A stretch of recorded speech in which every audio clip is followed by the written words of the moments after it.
Good to see you. I've talked to you over the years many times, including 70K, which I just got off last night. Oh fuck! Lucky you, lucky you. I Man, always, my news feed was full of 70K like always. So luckily, I was in Greece this weekend. We had to play, so I didn't follow everything because it's always some jealousy involved seeing others on the it ship. was an epic one for sure. Nice. So anyway, good to see you again. Let's talk about Destruction. New album, Birth of Malice, March 7th. How does it, you ever imagine you'd be getting to your 16th record, first of all? And second of all, how do you continue to come up with new and fresh ideas? Because this is way different than the last one. Yeah, I think we play a lot. When you come back from tour, it's always inspiring to play with the fans. And then we actually have a certain recording process since 3 albums that we record, we go on tour, we record, we come back, we go on tour again. It's like we go back and forth in between the shows and the studio, so we stay fresh as a band.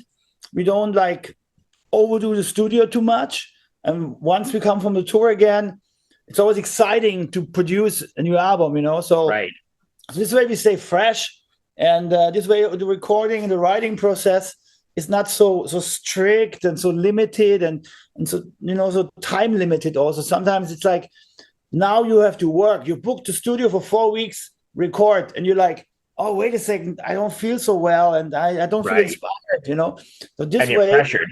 this way, Timelines and deadlines, yeah. exactly. This way, we started I started in January, first songs last year, and we took till summer to finish the album. In between, we had tours and festivals, and we're doing it since 3 records, and it's been growing on us to record this way because it's really free, and you're inspired by the events when you go on tour. You're not so isolated, just in the studio and stuff. How much of that experience and the stuff you're seeing around you while you're on tour nowadays is seeping into the new Destruction record? Oh, there's always a lot. There's a good example, as you said, you're just coming from the 70K, because a couple of years ago we played the 70K, and then we went straight to Russia. And that was actually a big impression on me because I'm coming from, the most luxurious metal show on the world, on the 70K boat. And then you would think you go to Russia where everything is, different. But then I landed in Moscow, and there was Burger King, McDonald's, Pizza Hut, Starbucks coffee, everything. The whole airport was Americanized. But this was before the war, Right. And then we went out at night, and we went to a bar and to a club, and it looked like in America. It looked like very much like copied this American lifestyle. And then I was like, okay, both sides of the world, the governments say you have to hate each other, but the people want freedom. They want lifestyle. They want stuff that is normal for us nowadays in the Western world. But it was normal for the Russians too. And I didn't see a country in Russia that wanted a war. It's the government that wants the war, And this is something that I pick up on tour, and I bring it home and I write lyrics about. Those moments when we play in Latin America or in Southeast Asia, on poor countries sometimes, it's very inspiring to talk to the people and write about it. Right. So I know this is metal and it's really aggressive and it's really whatever, but I also am listening to A.N.G.S.T and I'm picking up on lines like use time wisely and don't give up. I mean, that's like amazing stuff, especially nowadays, right? Super timely. Yeah, I mean, I think it's important to have a message in the songs, even though we have a lot of aggressive lyrics and it sounds like the lyrics are negative, but usually I always try to bring across a message, or some positive vibes, even in those lyrics that sound a little bit, negative. They're mostly just criticizing things, and I'm not a messiah. I cannot bring solutions, but I bring suggestions and life experience that I throw in there also, Right. And sometimes it's great when fans come and say, "Hey, Schmier, thank you for this album. It saved my life," because this music How is heavy is that? that's amazing. It's the biggest gift that people can tell you, that people tell you, you helped me through a difficult part of my life with your music, with your lyrics. That's the biggest gift as a musician, as an artist you can have.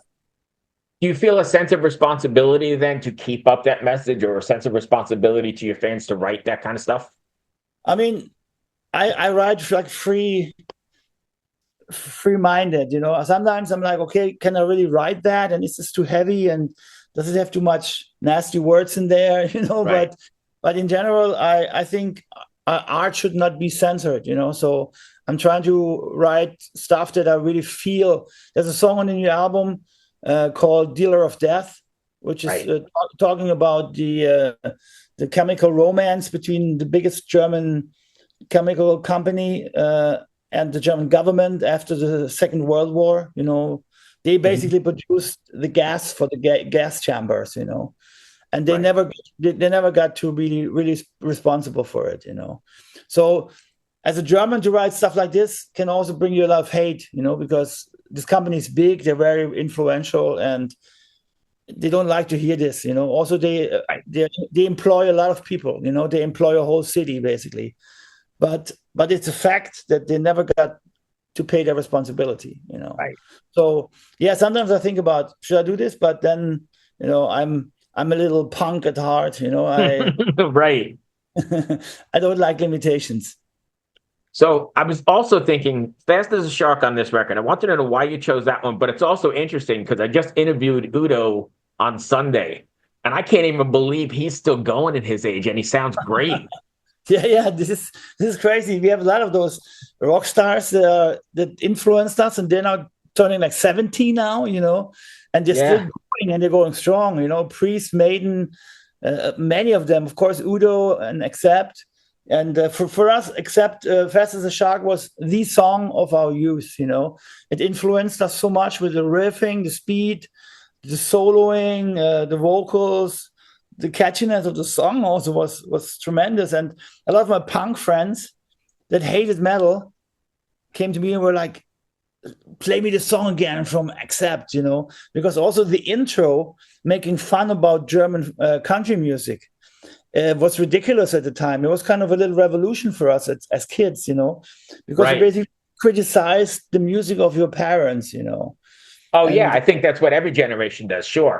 yeah, so you kind of felt a little revolution about the music and about also the intro, and so I think without the song, the German metal scene wouldn't be where it is now. It was a first big step into speed metal and into the revolutionary thought of kick ass and Yeah. don't care what your parents say. I was mind blown. I watched him in the Royal Theater do Balls to the Wall, start to finish. It was just mind blowing. As I was like an 18-year-old kid back in high school. It's funny how music takes you right back to a certain point, but it took me right back to high school. And I was like, holy Only shit, I'm witnessing this again. only music got this magic, that's for sure. Yeah. Yeah, it's Amazing. absolutely insane. Yeah. How did the video come about for Angst? Because that's really killer. A lot of time went into that, right? Yeah. We had the idea to make it like a horror flick, to make it like a nightmare. The whole flick is like a nightmare dealing with the fear, and of course we try to get FX in there that are making it let's say spooky, Mm-hmm. so we invested a lot of time and also money. It wasn't cheap.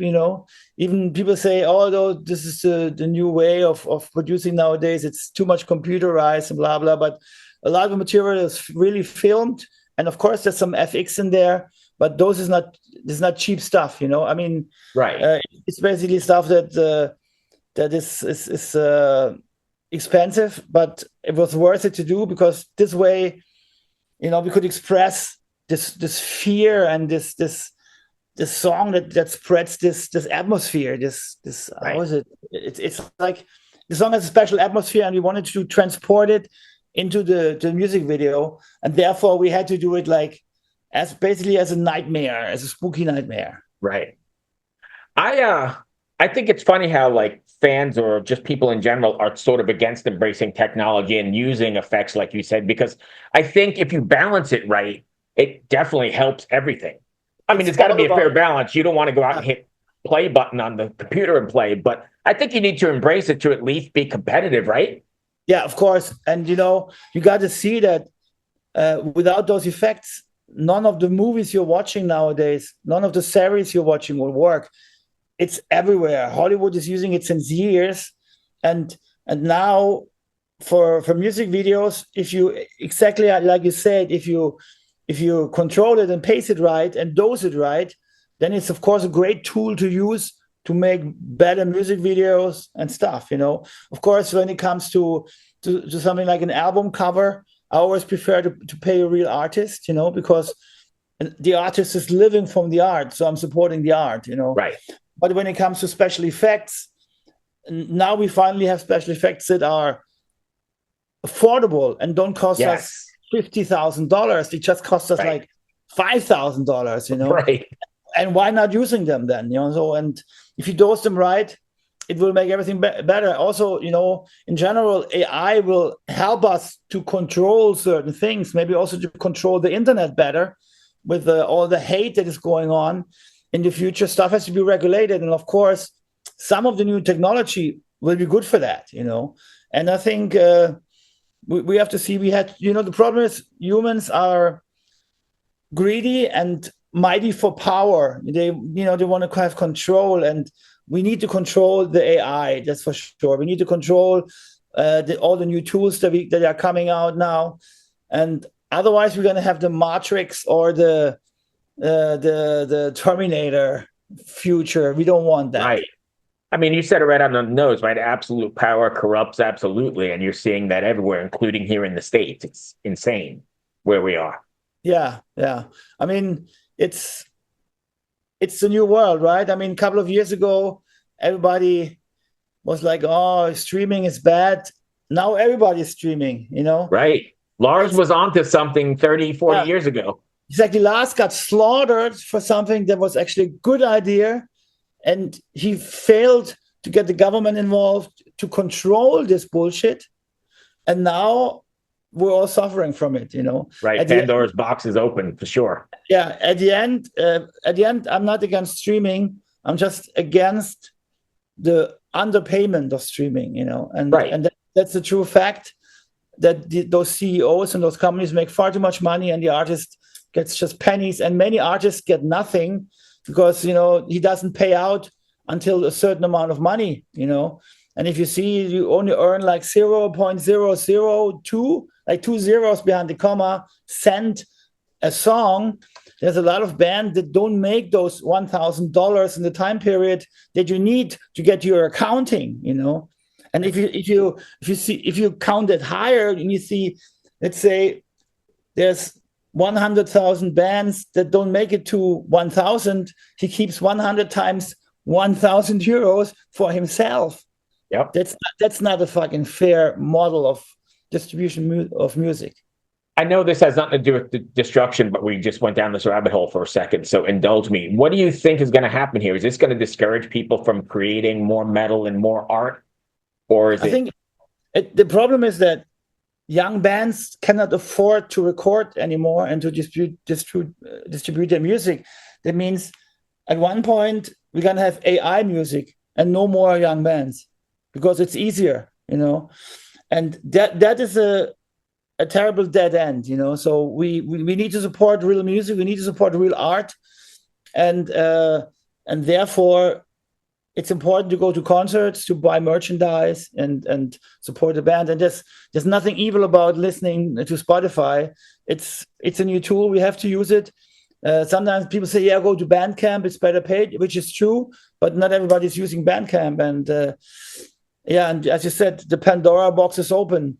We just got to see how we deal with it best, All right. So steering back to destruction, do you ever imagine you'd still be doing this 40 plus years later? No way. If No, if I would have a time machine and I could go back and tell my younger self, dude, keep on going. It's it's unreal, and it feels unreal because there's also been a lot of obstacles and a lot of uh, breakups and lineup changes and difficult times and shutdowns where we couldn't go work, and a lot of times when you thought, oh, is this going to continue? Are we going to be able to do this? But I never had a question about it. But people ask me my whole life, are you a musician? How do you make your money? Or they say, are you a musician? What are you going to do later when you're older? Right. But I'm still here and I want to do this as long as possible. And music is not just a job, it's a dedication. Yeah. Was there ever a plan B? No. Or was it all in? No, it was all in. I for some years I had my own restaurant and my own bar. I was doing both in the same time for a while. And after 7 or 8 years, I sold my place and I went all in for the music again because, you cannot do both because as a musician, you have to be a lot on the road and play. And when you have like your own place or your own restaurant, you have to be there, and I decided to go for music because music is it's a big gift. And it's as long as the gift lasts, you should, try to enjoy it. And I said, when I'm older, I can still go back to and open up another restaurant and cook again, or do another bar. I have the experience and know how it works, and I love to cook. My family is coming from this background also. Right. Had the Italian grandmother and stuff. So, but music is just for me the higher priority. Perfect. That is all. Thank you for your contributions to the metal world. You've been the soundtrack of my most of my life, so I appreciate you. Thank you, man. Thank you for supporting. And I look forward to seeing you somewhere down the road, if not on another boat somewhere. Yeah. Where do you live? I'm in Richmond, Virginia. Any States plans? Okay. Yeah, we're coming to the States for the Milwaukee Metal Fest, and we will play a handful of shows around the Metal Fest. But it's mainly going to be New York, upstate New York, and Canada, and I think one show in California. So Virginia is not in there, I think. No, but if New York aligns with the schedule, I'd like to drive up and see. It's only like 5 hours, so. Okay, and my family lives there. I could visit them and then go see you. Sounds good. Yeah, keep your eyes open. It's going to be absolutely. May. Okay. Thank you so much for everything, man. Be well. Good luck with the record. Cheers. Good night. Oh, have a nice day, actually. Yeah, you too. Cheers. Bye.